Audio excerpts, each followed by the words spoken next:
Welcome to LiveDaf, your online Daf Yomi Shir.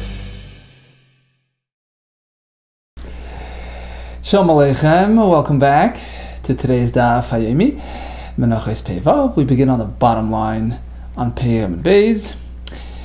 The Mishnah instructs us to find, to seek the best quality in terms of the olives for olive oil production, for the use of the carbonates, of the Menachos. And the Mishnah speaks about something called anpaktan. You're not meant to bring that type of product, which is actually very acidic. It's oil squeezed from very unripe olives that haven't yet even reached a third of their growth. So you shouldn't use that, but the Mishnah says, it may be kosher. If you did it, it works, it's okay, it's still kosher. Atanya says the Gemara, but we have a brisa which tells us that it's totally off the mark. You're not meant to bring this premature olive oil. Maybe possible. If you bring it, it doesn't work. Because it's not oil, it's just acid, it's not edible. Meshu saraf, perhaps barely edible, it's not really. Shemen, as Rashi says, Ve'enei shemen. And the Mishnah says it is. Amar Rav Yosef leKasha. There's really a difference of opinion, different approaches to this ampaktan material. Rabbi Chia would totally reject it. He wouldn't bother eating it. He didn't deem it edible. And likewise, it's not really kosher for Menachos as well. However, Reb Shimon bar Rebbe, the Mishnah, which deems it, oil, barely, right? That's going like Reb Shimon, the son of Rabbi Danasi. As we find, Reb Chia Zarek, Reb Chia would just toss it out, he would just spill it out, he wouldn't bother eating it. Reb Shimon bar Rebbe, matbobei. On the other hand, Reb Shimon would dip his bread into it, he would still try to salvage it. Simonach, to remember who's who, Ashir and Mekamsin, typically wealthy people are more frugal. They value their money, their possessions more than an ordinary person. So Reb Shimon, who was the son of Rabbi Nasi, was very wealthy, would actually try to salvage this problematic, material, whereas Reb Chia wouldn't bother with it. And in fact, these two approaches are reflected in the Mishnah and the Brisa. And the Mishnah, which says kosher because it's considered technically oil, it can pass as oil. The Brisa does not consider it as such. In fact, the Brisa calls it saraf. Okay, on this topic, we go to the Megillah. Shisha chadasha b'shemen hamor. For 6 months, they anoint themselves with shemen hamor in preparation for the audience with Achashverosh. What exactly is shemen hamor? We have two explanations. My shemen hamor, Rav Huna bar Chia Amar saktakta. That's the afarsamoin, very fragrant oil. Rav Yirmiyah bar Amar. Actually, it's the same oil we were just talking about. It's the acidic olive oil. Shemen zayis, it's olive oil extracted from very young olives, shaloi hevi shlish, before it reached a third of its growth, which helps smooth out the skin. The acidic effect burns out the hair, etc. Tanya, in fact, Rabbi Doimer, he said the same, that ampaknon, he called it ampaknon, what's the same idea, is shemen zayis shaloi hevi shlish, is this premature oil. Lo masachan oisa, what's the purpose of anointing it, of using it on one's skin? Shemesher saseir, it's used as a hair removal tool. Adanas habasar, and it enhances the skin. Ein mevin min agargan shrosh b'mayim.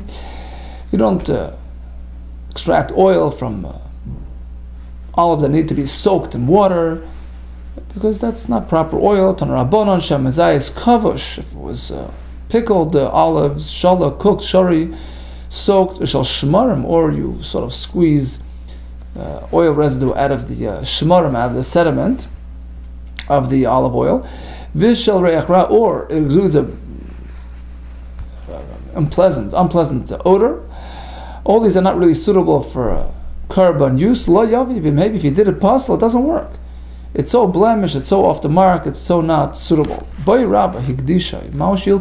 we know, we had the same question yesterday, we know that if a person designates an animal which has a mum to be used as a carbon, So not only is it unsuitable, but there is malchus as well. It gets malchus for doing so. What about designating these improper materials for carbon use? They're deficient, but technically they're not really blemished. So does it get malchus? Mishum balmum. Shall we say, given the puzzle, since they're deficient and unsuitable, kibalmum dami, we track them, we label them like a balmum, in which case if you're magdashit, you get malchus. I don't know what you can say, no, ein balmum ela b'behema, the concept of a blemish only applies to a living being, an animal, but not when it comes to these materials. Take it, we leave it unresolved. Okay, on the topic of olive oil, comes the Mishnah and tells us, actually, there are different productions, there were different stages in production, there were different batches, there were different harvestings of olives, and each one had its own system, and some were considered suitable for mincha, some were even suitable for the menorah, which needs a much higher level of purity. It has to be shemen zayis zach, pure kasses, just merely crushed, not ground. You got to try to get the most pure and filtered oil. It says the Mishnah, shloisha zeisim hein. So how do we go about this? Firstly, there were 3 batches. There were 3 times that they would harvest olives. The first was the top layer of the tree, which got the most sun exposure and ripened the first. So that was the first harvest. Then came the middle of the tree, and later on you would get to the material on the bottom.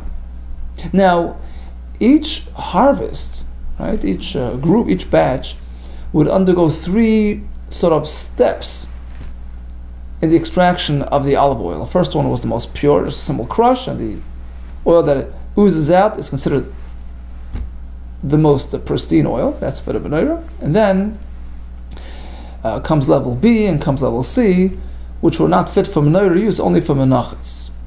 Okay, so each batch had 3 levels, A, B, and C. A was for menorah, B and C for menachos, depending on its level of purity and quality. Shloisha zeisim hein, there were 3 batches of olives, 3 times they would harvest. And each one of these categories, we had shloisha shmanim, 3 steps in the production process, the oil production process, which resulted in 3 levels, 3 categories, 3 qualities, A, B, and C. Okay, let's start with the first batch, hazayis arisha. Where do you get that material? From the top of the tree. Megagra rish hazayis, that's picked off the top of the tree.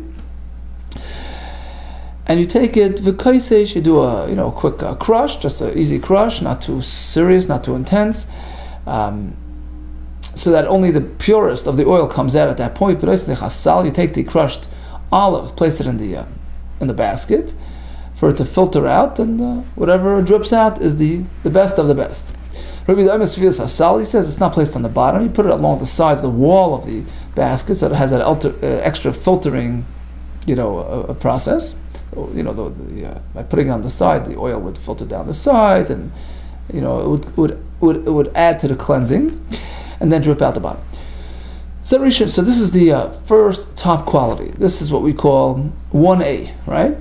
It's the first batch, 1, and it's A, first squeeze of that batch. Now comes level 2. Okay, the next step in extraction of these very same olives, which will get you oil, but on a lower quality level. It will be called B. Chazar b'toyin b'kari, goes back and he places the heavy beam on these crushed olives. Rabbi Doimeh ba'avarim use stones, which is a more delicate process, which will produce oil which is less laden with sediment, right? As opposed to the kara, which sort of weighs down on it and just, pushes out more of the residue. In any case, zeh sheni. Now you got your second production. So that would be called B. Chazar v'tachan v'tah. You come back and you actually grind the remaining skins, and you do again a ta, and you run the beam over it. Zeh shlishi, that gets you to your third dose of oil, which we'll call level C. So this is all within the first batch. You have A, B, and C. Rishon, number A is the menorah, fit for the menorah, the purest. Vashar and B and C are the menachos for menachos use. Now comes batch 2. Hasheni, the second batch, Megagorei b'rish hagag. that's taken off the section of the tree which is parallel to your rooftop, which is the middle of the tree. Pretty much we're going to repeat the same process. Do a crush in the put it in the basket. On the sides of the basket. That's level 1. Okay, so that's level A. We're at batch 2, but level A in terms of the first squeeze. Okay, then he puts he weighs the the beam on it. It's stones. That gets you to the second extraction. That we'll call it B. And he comes back, grinds it up again, and puts the heavy beam down. That's the third extraction. Harishain. So the A is the menorah. Vashar B and C Menachos. Shlishi. Okay, the third harvest is as follows. So these are the olives on the bottom of the tree, which aren't really fully ripe and fully ready for squeezing. So he takes the olives, lets them sit in the Beis Habad till they soften and get moist, and until it gets to that point of it softens to the point that it's ready for a squeeze. He takes them up to the outdoors, and dries them up on the top of the on the roof. Make sure that the moisture is gone. Now he has just soft olives, and then he runs it through the same A, B, and C production. Kosesh, he does a crush. Stores it in the basket. We then see the sal on the sides. That gets you A. Toyin b'chayra. With the beam, you get B. With the mavanim, with stones. Rashain, that gets you B. Chazav v'tachanut-torah. The shlish gets you C. Shem menorah. A is good for the menorah. Purus. Vasha, the rest. B and C l'menachos. Now comes the question in terms of spelling. We had that first batch, which is megargroi. He finds that b'roish hazai. What does megargroi mean?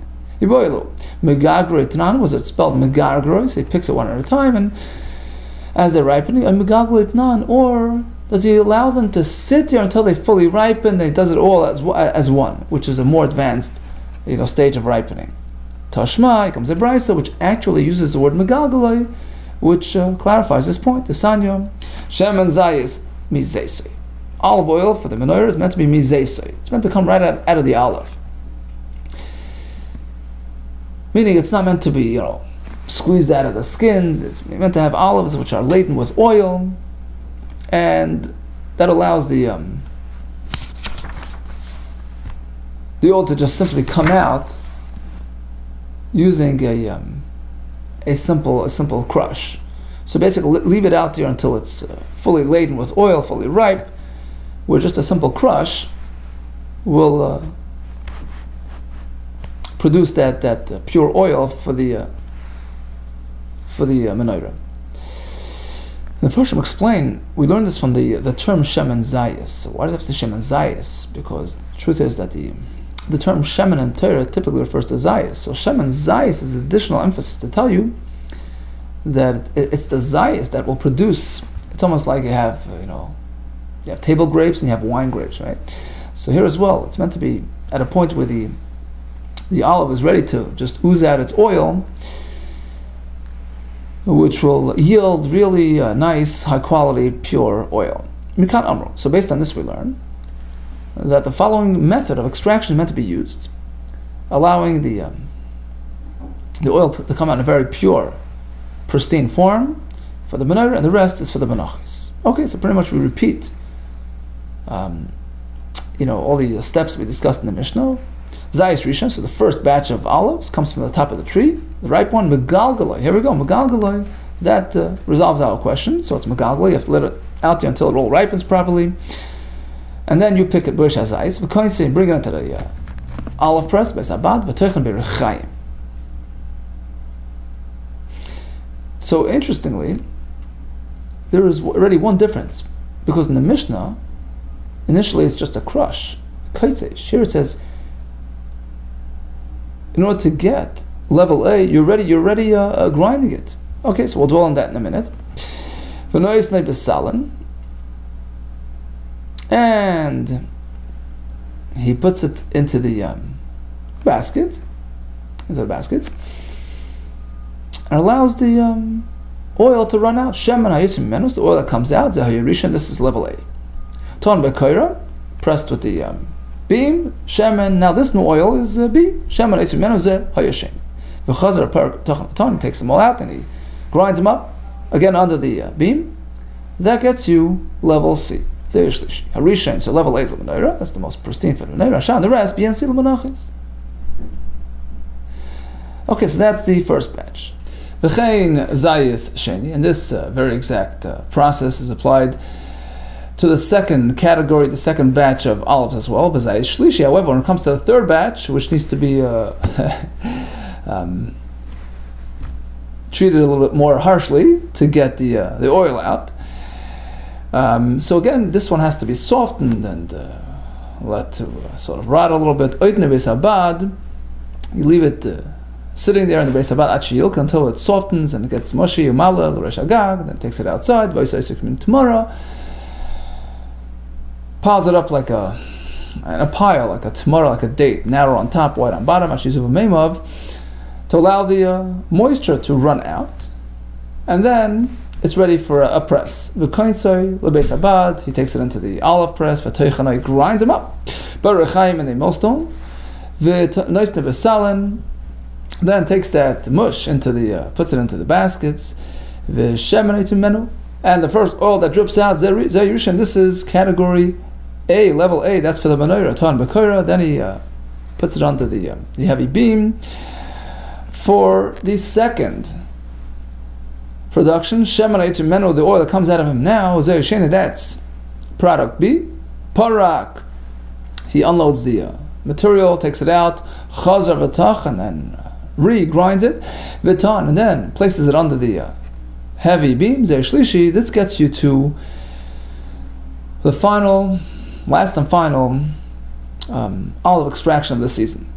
Harish the menorah, so level A is for the menorah, v'ashar and the rest, l'menachos. V'daimer, skip the grinding, instead of grinding it, he would simply Elakoichoy machteshes. So according to Yehuda, he would never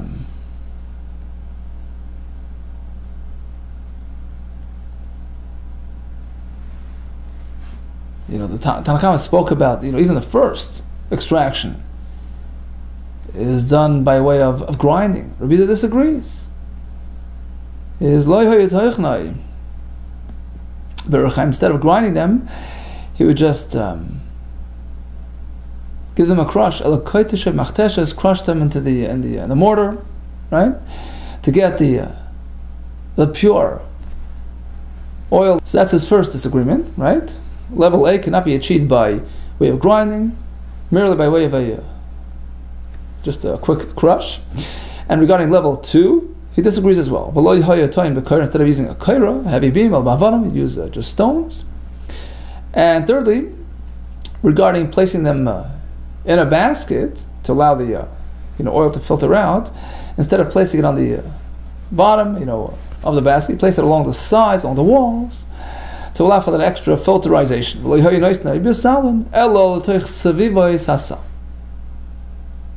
Okay. So basically, we have machlekes in the Gemara between Tanakh and Rabbi Yehuda.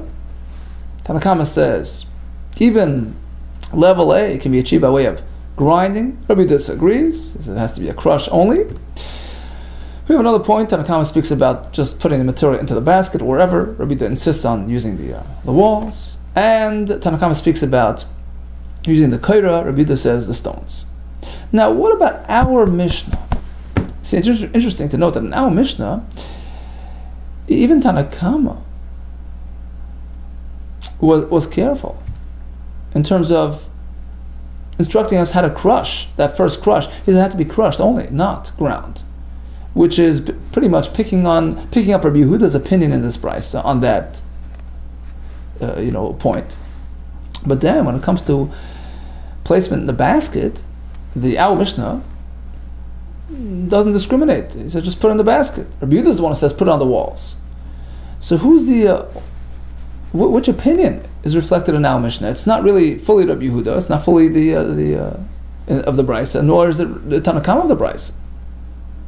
So again, in the Brisa we have machlekes. Tanna Kamma says, even that first level can be achieved by way of grinding. Rabbi Yehuda says crushing.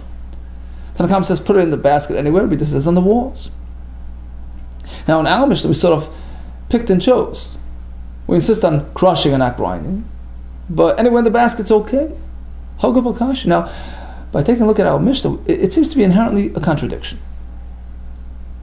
How do you achieve that first squeeze? By merely crushing. Kaisesh. Mani, who's speaking? Whose opinion is that? Rabbi Yehuda. That's like Rabbi Yehuda in the Brisa, who says you can only crush. No grinding.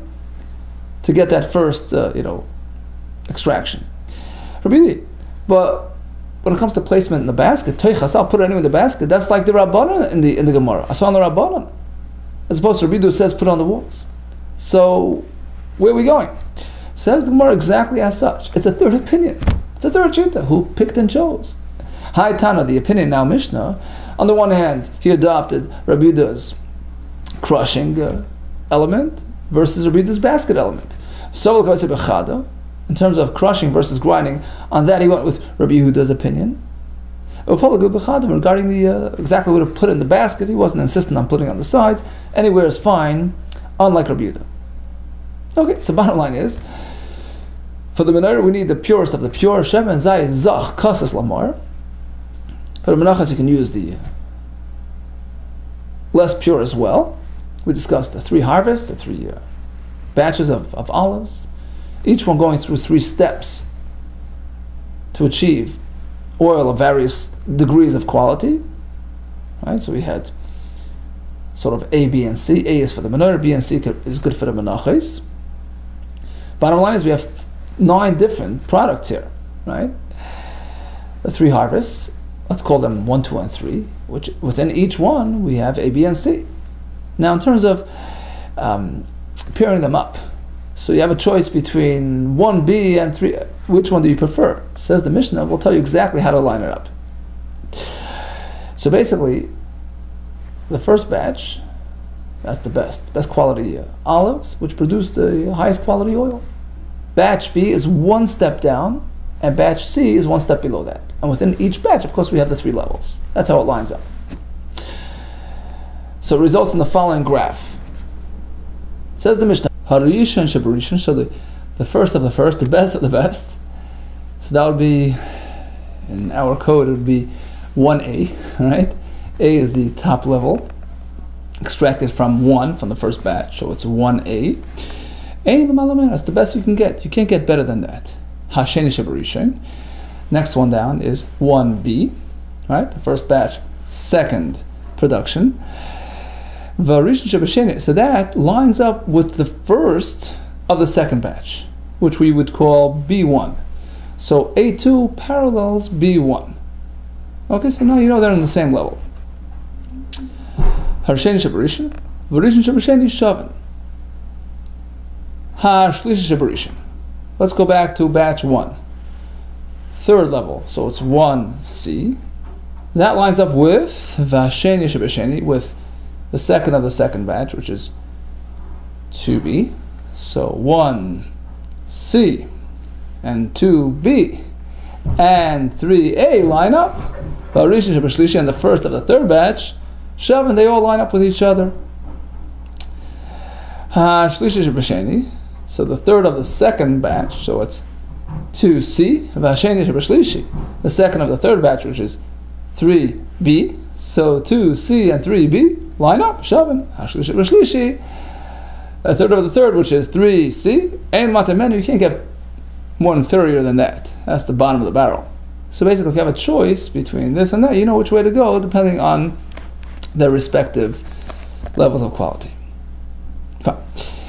Continues the Mishnah. Truthfully, you would think that even a mincha needs the best of the best. It would make sense that even oil for the mincha needs to be the purest of the pure, just like the menorah. Shitano shemen zayizach needs the purest olive oil. Why? Based on al-kal v'chomer. Ma menorah shemen l'achiluk. Oil for menorah which is not meant for consumption. So purity perhaps is not such a critical factor. Still, tu'una shemen zayizach needs to have the purest. Of course, menacha she'en achila, oil which is in the mincha, which is food stuff, which is something which is consumed. So in consumable goods, you put in good quality materials, right? And then, wouldn't you think where there as well it should need the purest, high quality oil? Now, although we're talking about the mizbeach eating it, but nevertheless, when you present, when you offer, when you give a carbon, it's meant to be best quality. And if it's a food item, you give the best quality food. That's what I would think. Talmud loymar comes the pasuk zach kasas lamor. Lamor only for lighting. Vein zach kasas, this type of high quality, pure olive oil, which comes about by merely just crushing kasas lamanachas. That's not meant. Vein zach kasas lamanachas. You don't need it for the menachos. Now, the Mishnah gave us an equation. 1b equals 2a. Shavin, they're on the same level. I thought that only A's work for the menorah. Here you're telling me that 1b is equal to 2a. Now 2a has an advantage. It goes to the menorah, which 1b doesn't have. So yeah, perhaps in terms of quality, they're on the same level, but since it wasn't extracted in a manner which is suitable for menorah needs to have kasas only by a crush. If you do more than that, it's unsuitable. So how can you equate them? Shavin v'amris, you told me rishon menorah, only the first step. Production A works for the menorah, v'ashar menachos, and B and C works for menachos only. And here you're equating B to A. 1B is like 2A. When we equate them and line them up, you're right. We're talking about in terms of quality for mincha use. But certainly for the menorah, it has to be kasas lamar, which is unique to the first step, to all the A's and not the B's. Av kol menachos bedin tanarabon zach. The pasuk calls it zach. And zach, what does zach mean? Elanaki, pure, pristine. The pasuk also calls it kasas. What does kasas mean? That the oil is extracted merely by a crush, not by grinding, and not by. And kasas means only kasas crushed.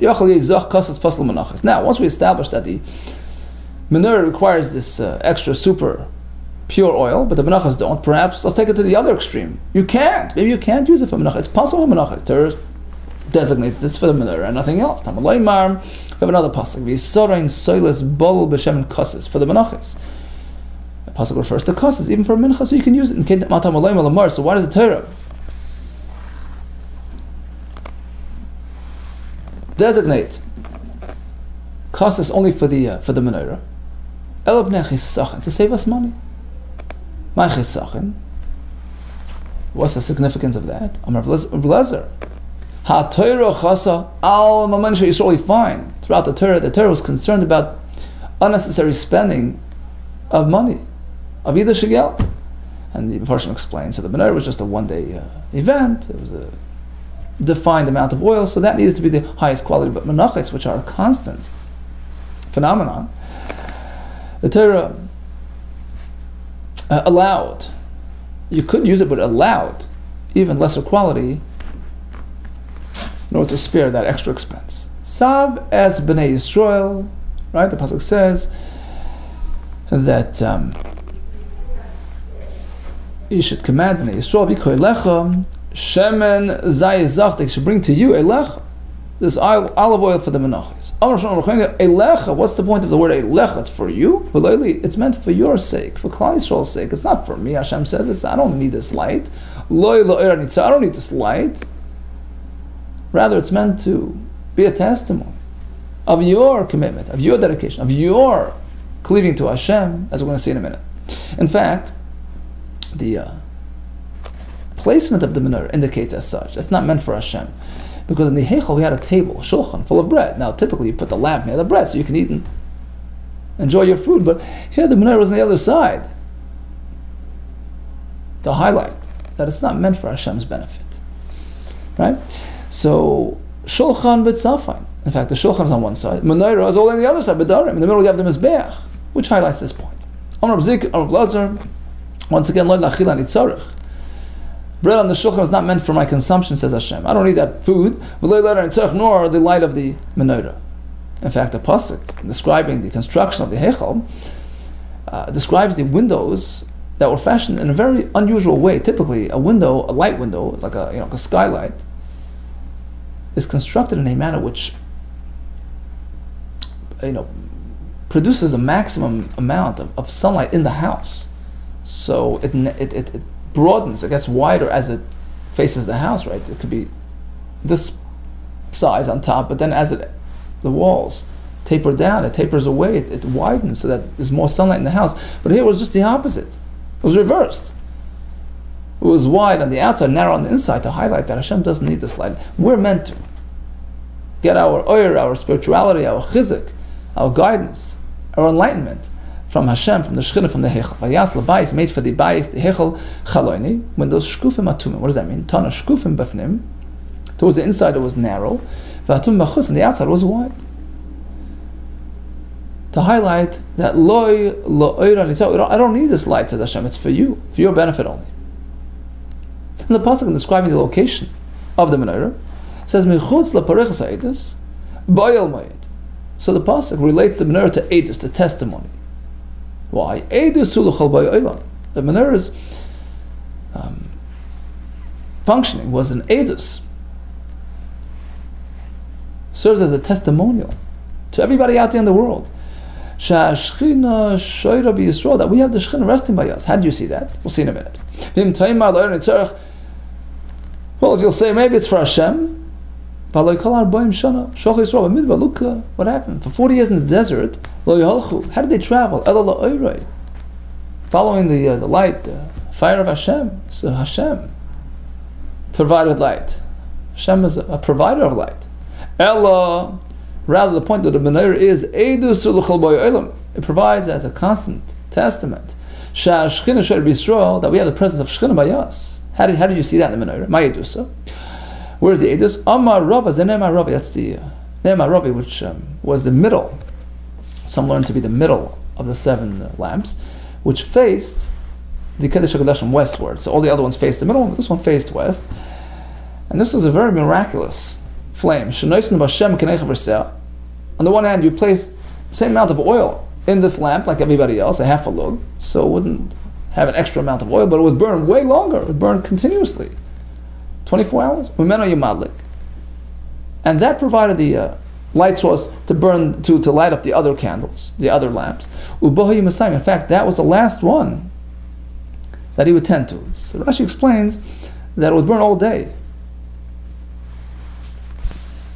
So they would all go out, in the morning, and this one would just keep on burning. In fact, towards evening, you would have to put it out and relight it, and use that as the source for the next lighting. But in any case, this continuous burning, this constant Nemar Ravi, was symbolic of the Shekhinah. It represented the Hashras HaShekhinah that we were zeicha to when we had the Beis HaMikdash. Okay, now we move on to locations. We discussed the seeking of the best materials for the karbanos. We discussed location, where to find the best soilas, where to find the best oil. Says the Mishnah, what about wine? What about wine for the nesachim, for the pouring in the mizbeach? Where did that come from? Keduchim, that was a place called Keduchim Atulin, another place. Keduchaim Atulayim Alpha, these were the best locations for wine, liyayin. That those places produce the best wine. Shnei lehen, second best is Beis Rima, a place called Beis Rima. Ubeis Lavan Bahar. Right, it's either Beis Rima, Beis Lavan up in the mountain, Beis Kfar Signa, which was Ubika down in the valley. Now, technically, you could bring from anywhere, but they would prefer these locations known for their high quality wine. Now, you should be careful. Don't bring from from a vineyard which was heavily manured, fertilized, or super dry, and used to be watered. It's not the best for growing, nor from vines which have other things growing between them which divert their nutrients. So it's not really preferred, but it works. From Heavy, if he brings that wine kosher, it works. You shouldn't bring wine which was produced from late harvest grapes, which stay on the vine longer and they end up sweetening more. That's not optimal. It may be kosher, but with the it works. You can't bring wine from last year's crop.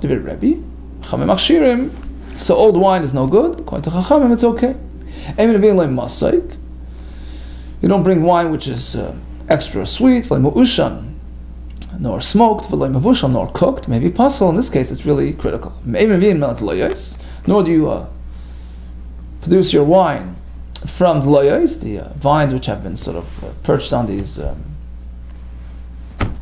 trellis, these rather you bring from the vines that sort of straddle the floor, down on the earth. That's the best way to do it. You bring it from vineyards which have been properly cultivated. Okay, so now you have the location, you have your grapes, you have your wine. What about storage? We have very specific instructions on that too, in order to maintain the high quality. Nor do you store the wine in big barrels.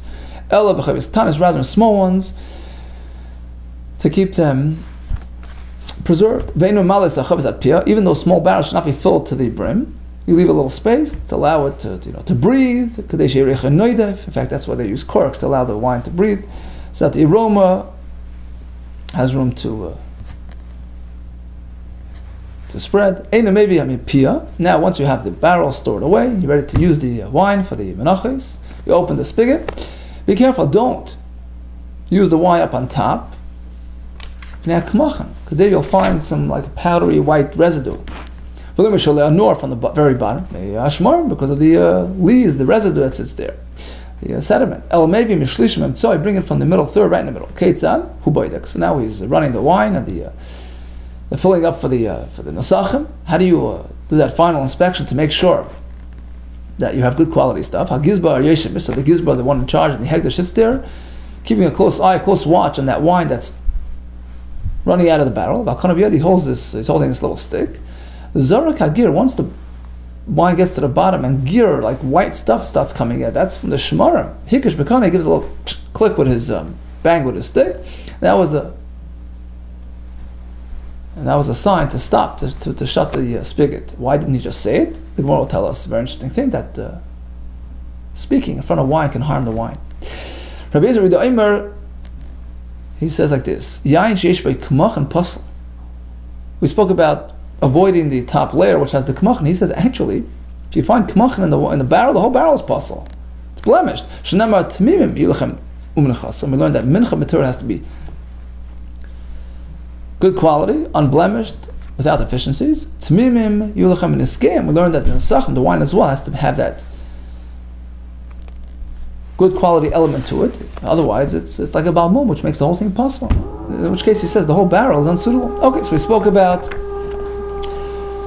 the proper oil to be used, the way they produce the oil, various levels of production which yielded different degrees of quality, which ones went for the menorah, which ones for Menachos. We spoke about the lighting of the menorah, which is a edus of the presence of Shechina B'Yisrael, and we started our discussion regarding sourcing the best quality wines. All the best to you, and Hatzlacha Rabbah.